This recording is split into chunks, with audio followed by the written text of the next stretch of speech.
Yeah, I think there are like two types. Start adding features because they can, and it's very difficult to tell the difference between the two. But I would claim that Instagram is in the former category, not the latter. I think that because I think back to the day Mikey and I, Mike, my co-founder, and I started Instagram, and we were sitting there in a room and we're drinking coffee together, and we were talking about what was going to change in the world over the next few years. Yep. And we saw the iPhone 4 release, we saw the cameras getting better, and we said to ourselves, like, the way people are going to share their lives is going to change. The way people connect with their friends is going to change. You know, we were both single guys, trying to, meet friends, hang out in the city, and This is South Park? this was before South Park. So we were sitting there having coffee, and we were trying to discuss what kind of company we wanted to build. Yeah. And what we realized was like the social networks of yesterday were all based on the desktop, and they were all about links and sharing articles, and we wanted to do something that was about sharing you and where you were at, because we thought about the life we wanted to share was going out to a bar with friends, it was spending the weekend with our girlfriends, and we realized that was going to happen through photos. Mm-hmm. And that's where we started. But over the years, it's changed dramatically. We've added video, and at the time people were like, why would you add video? Video's crazy, like you're a photo sharing startup. Freaked out about that. I still get angry, like our head of communications is backstage, and every time someone refers to us as a photo sharing startup, like someone gets in trouble. You just did, right? Someone gets in trouble in the office because like we're so much more than that. It was video, and then we added things like stories and live. And you're right, the pace of adding features has changed dramatically. Yep. But it all comes back to our mission, which is to strengthen relationships. Like the idea is you want to connect with your friends, you want to know what they're up to, you want to connect with them in the real world, and that requires a different type of social network. And we set out to be that. We were a small team. I still think back to being 12 people in South Park in San Francisco in this tiny little office, the first time you ever saw us. Yeah. And we've grown so much since then, and now we can do all sorts of products that allow people to connect. I don't know if I ever told you, I used to like watch you when I worked at Wired, stalk around the park on the phone on these intense conversations. I had no idea what you were talking about. I think one of us was doing the stalking. Yeah, I was sorry. But so okay, Instagram's Change of topic. Let's go away from my stalking. I'm thinking about how you sort of move through that product development over time, and then how the users might inform that, or how that informs the users. How do you guys sort of track behavior of the hundreds of millions of people that are using Instagram, and like how does that sort of translate to those changes that you all made in the past year? This may not seem obvious, just talking on stage, but if you go inside of Instagram into our headquarters in Menlo Park, and you talk to the folks that work there, they're the most community-centric team you'll ever meet. We have this giant team called the community team, and I don't know of a single other product that has a community team of this scale. And it's all because everything we do, every feature we add, the changes we make, the people we feature on our blog, on our account, it's all about the community. We've actually, all the art in Instagram in our office, they're all community members.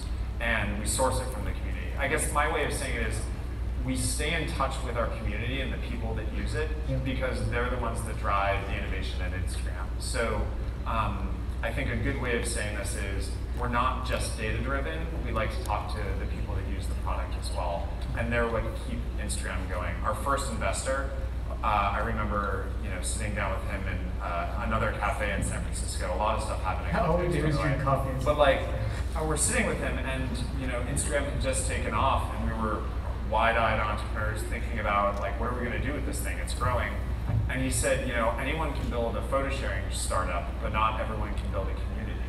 And I tell that story every single time I get the chance in front of my company, in front of our employees.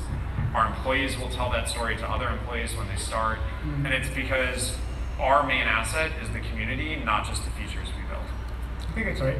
I mean, I agree with you. I think in that vein, how do you sort of, so say I'm someone people actually want to watch on video, why would I go to Instagram to post that video rather than YouTube or Snapchat or something like that? Like what is the sort of how do you guys position yourselves, at least in the video space? I think the lines are getting blurrier. Yeah. And I think that's because we're entering a phase where people want reach. Creators want reach. They want lots of followers. They want to build their own businesses. I mean, Liza's going to come out in a little bit. Yeah, We're going to talk about this. Way cooler than both of us, by the way. Way cooler. But I mean, there are people who have built their careers on these platforms just by getting reach and by having a unique talent, and they can do something interesting, and then they reach all these people. And the lines are getting blurred. Because we started off, I think it was like 7-second video, and Klein had 7 or 6-second video, and we made it longer, and we're debating how long should video be on Instagram. We're like, that's a crazy debate. Like, why are we even debating how long Instagram should have video for it? And what we realize is it all comes back to letting people like Liza reach the people that love seeing her content, that love seeing her stories. And the more we can do that, I think the better off Instagram is. And if longer video is the way to it, then that means these creators can put their video just about anywhere. So I want to get her out in a second, but I guess I would love to know a little bit about what the community of the creators especially looks like from your vantage point now. Like I mean, I think I had an idea of what Vine stars look like at the time, and I have a conception of what YouTube stars, but I don't know if, tell me what like an Instagram creator community looks like. I think this is the coolest part. Okay, so we had 250 million people using stories daily, a couple days ago. Which is in what, 9 months? Something like that. Yeah. We're over 700 million people using Instagram every month. To say that there is a specific Instagrammer, yeah. I think it would be too specific to say that. You walk the halls of this convention, you realize how diverse a group we have here. It's awesome to hear their stories about why they love Instagram, why they use Instagram, and there's not one single person or one single type of person that uses Instagram. And that's what's so cool running a company like Instagram. But we add a bunch of features that I think go after different groups. So one of the things we just launched was this branded content feature, where now we try to optimize to make sure that people know when there's an ad in their feed, because obviously this is an entire world that's picking up, and transparency is key. Another really amazing feature we just launched is basically a post-live feature. So now your live doesn't go away immediately. We just backstage. You just did this. We just did this. So usually your live goes away immediately, but now it stays for 24 hours.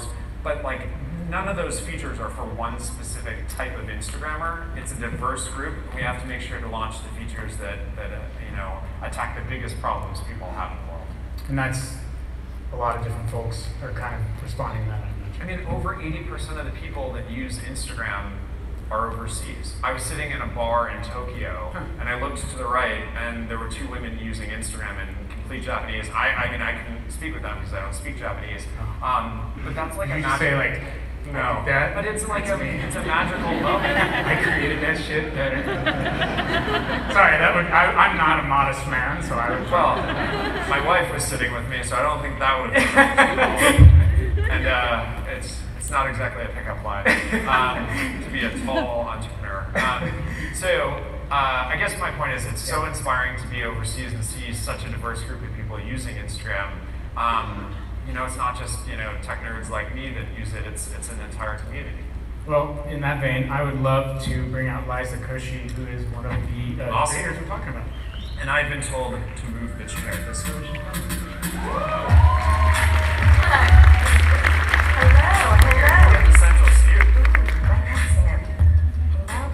Just so you know, she has way more followers than both of us combined. God, that's just. How do you do it? How do you do it? Oh man, I just post. And I pick up to Kevin so he doesn't delete my Instagram. Yeah, no, I am a big user, big fan of Instagram, big fan of Kevin. Thank you. Yeah, I keep sending out to him. But yeah, I posting consistently, having a theme. My theme's like black and white, which is weird because I wear a lot of color. You'll never catch me wearing black and white only, so. Really? Yeah, no, never. But scandalous for anyone that follows you. No, but I have this like curated theme that I've created that my audience knows, and so I've just garnered an audience that kind of likes the same things I like, which is awesome. It's how you create a community. And you've been growing. So I was looking at some of your numbers before we met, and you've been growing kind of really fast in a very short amount of time, right? Like, how is that, like, has that been because of some of the stuff that Kevin and his team is doing, like product changes, or are you just sort of doing particular things that your audience responds to? I guess just, I'm trying to wrap my head around, what, like 1 million new followers a month, something like that, 500? Yeah, I think it definitely has to do with how the app has progressed and all of the different updates that they've had to it. Actually, Kevin and I met last year. Yeah, last year. 1 year ago. 1 year ago from today. Happy anniversary. Thank you. Friendversary. Friendversary. No, but we met a year ago, and he actually came up to me as well as a bunch of other creators that he gathered together and said, "Hey, what do you want to do with this app? Like, what ideas can I steal from you?" And I said, "But he asked you. He's asking you." Yeah, he's asking us, which is amazing. As a creator, to have this founder of a platform come up to us and ask us, "Hey, how can we make this a better experience for you?" Yeah. And it has been. And he's put in all of these different ideas that we had to have a story, to have Instagram Live, to have all of these different aspects that bring a completely different audience to Instagram. So I definitely think it's some of those. I use Instagram Story and have a lot of fun with that. Instead of posting a picture of what your food, you can post multiple pictures of your food that day. Breakfast, live pictures of your food. Exactly, live pictures, boomerangs even. So that's what's really fun is all those different aspects. Yeah. So, Kevin, we were talking a little bit about safety on these platforms. I think I have a colleague, Farhad Manju, who likes to troll me a lot, so this is a particular concern of mine. But in all seriousness, like, people online are not always very nice, and many different platforms have different sort of approaches or lack of approaches to the idea of like keeping audiences civil, safe, something like that. I guess I'm just wondering from a product perspective, what you guys have how you approach that, and then Liza, just how your community has sort of responded to that, or if you how you kind of think about that as well. Yeah. I think when we spoke a year ago, we were all talking about the things you really wanted to see changed on the platform, and I heard a number of times that comments were a real pain point. Yep. And there's a famous XKCD cartoon of like YouTube comments and how bad they can be. This was back in the day before they made a lot of great improvements. But comments on the internet, they're not exactly the safest place, especially if you are, if you're downstairs 2 floors from here. This is the adult floor, I found out. And if you go downstairs, you can talk to these kids, and you realize they're growing up in a world where all they know is their experience online and their experience with other people. And if they see, on your comment thread, vitriol and hate and words that make them feel like they can't be their authentic selves, what kind of world are we building?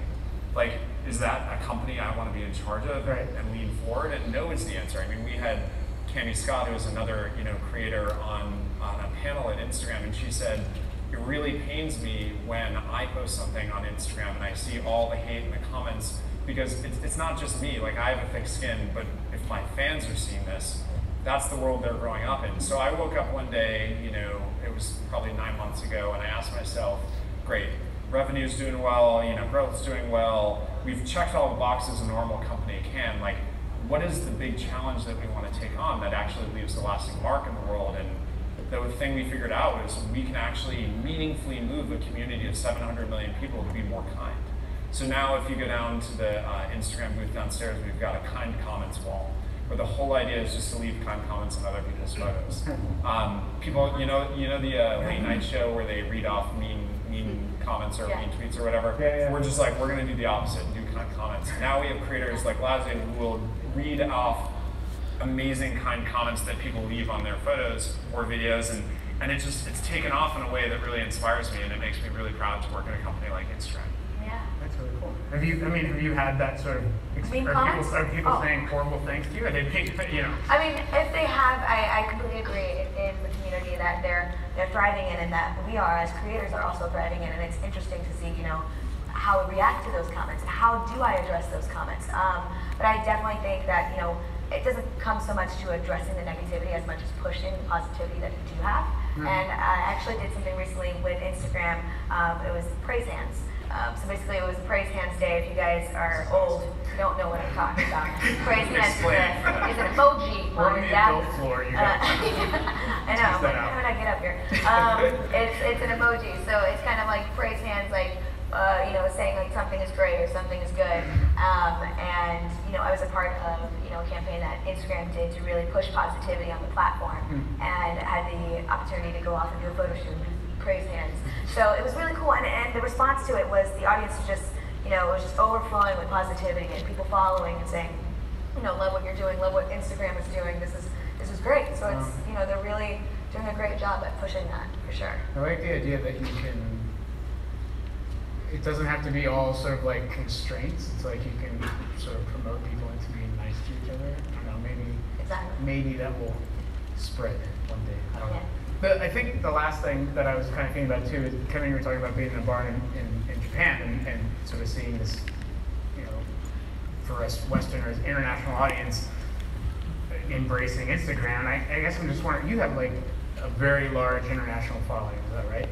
I hope so. I think someone told me, like, outside you have a significant amount of growth coming from international audiences. I guess I'm just wondering, like, how your posts and how the stuff you sort of put out there caters to more than just one particular group, like more than just me, dumbass reporter in California right now. Yeah, then all of these adults, kids, your kids may watch my videos. I don't know about you guys, maybe torturing them would be fun.